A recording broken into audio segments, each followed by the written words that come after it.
ഇന്ന് ഞാനൊരു കച്ചവടത്തിന് പോവുകയാണ്. ഇതുവരെ ഞാൻ ഇത് വിറ്റിട്ടില്ല. ഇപ്രാവശ്യം എന്താണെങ്കിലും ഒത്തിരിയായി അത്. നമുക്ക് ആവശ്യത്തിൽ കൂടുതൽ സാധനം ആയിക്കഴിഞ്ഞു. പിന്നെ എന്തിനു നമ്മളിവിടെ വെച്ച് കളയണം? അപ്പോൾ പിന്നെ അതുകൊണ്ട് കടയിൽ കൊടുക്കാമെന്ന് വെച്ചു. എന്താണെന്നറിയണ്ടേ? സംഭവം എന്താണെന്ന് മനസ്സിലായോ? നമ്മുടെ ജാതിക്ക നല്ല മൂത്ത് പൊട്ടി ഇങ്ങനെ താഴോട്ട് ചാടാൻ പരുവത്തിൽ നിൽക്കുകയാണ്.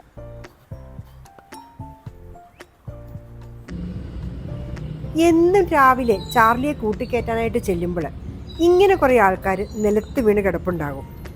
നല്ല ചുമന്ന് തുടുത്ത ആ കാകളും പിന്നെ അതിൻ്റെ പുറത്തെ തോടും.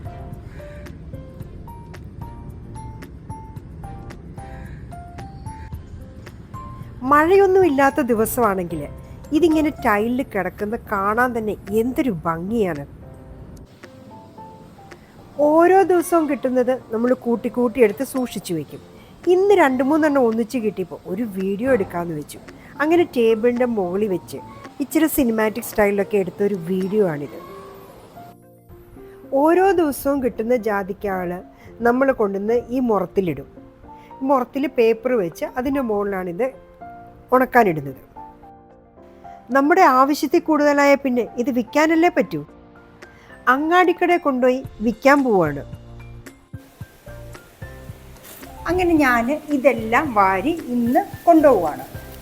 അപ്പോൾ ഇതെല്ലാം നമ്മൾക്ക് കവറിനകത്താക്കി ഇന്ന് എടുത്തുകൊണ്ട് പോവുകയാണ്. ഇന്ന് ഞാൻ സിറ്റിയിൽ പോകുന്നുണ്ട്, അപ്പോൾ അത് കൊടുത്ത് കാശാക്കാൻ. ഡെയിലി കിട്ടുന്ന ജാതിക്കയുടെ തോട് നമ്മൾ ചമ്മന്തിക്കോ വൈനും പിന്നെ അച്ചാറിടാനും ഒക്കെ എടുക്കും.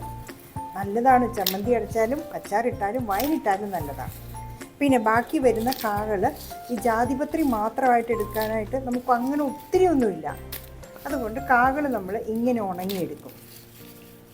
ഉണങ്ങി കുപ്പിയിലിട്ട് വയ്ക്കും. നമ്മുടെ ഫ്രണ്ട്സിനും റിലേറ്റീവ്സിനും എല്ലാം കൊടുക്കുമായിരുന്നു. അപ്പോൾ പലരും പറഞ്ഞു എന്നോട് ഇത് വിറ്റാൽ നല്ല പൈസയാണ്. അപ്പോൾ എത്ര രൂപ കിട്ടുമെന്നൊന്ന് ശ്രമിച്ച് നോക്കാം. അങ്ങനെ കായെല്ലാം നമ്മൾ ഒരു കവറിലാക്കി. ഇതിനകത്ത് കുറച്ച് ജാതിപത്രി കിടപ്പുണ്ട്.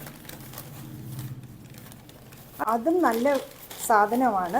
ഇതിനാണ് ഏറ്റവും വിലയുള്ളത്, ഏറ്റവും ഡിമാൻഡുള്ളത്. അതുകൊണ്ട് അതുകൂടെ കൊണ്ടുപോകാമെന്ന് വെച്ചു. അതും നമ്മൾ പൊതിഞ്ഞ് ഇതിനകത്താക്കി.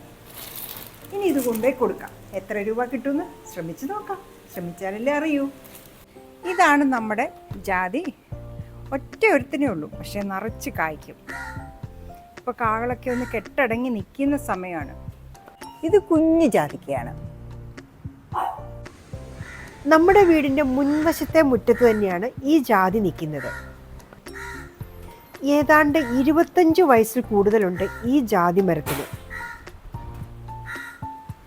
നമുക്കും വീടിനും നല്ല തണലും തണുപ്പും തന്നവൻ 25 വർഷമായിട്ട് ഇവിടെ തന്നെ നിൽക്കുന്നു. സിറ്റിയിലുള്ള അങ്ങാടിക്കടയിൽ കൊണ്ടുപോയി ജാതിക്ക എല്ലാം കൂടെ കൊടുത്തു.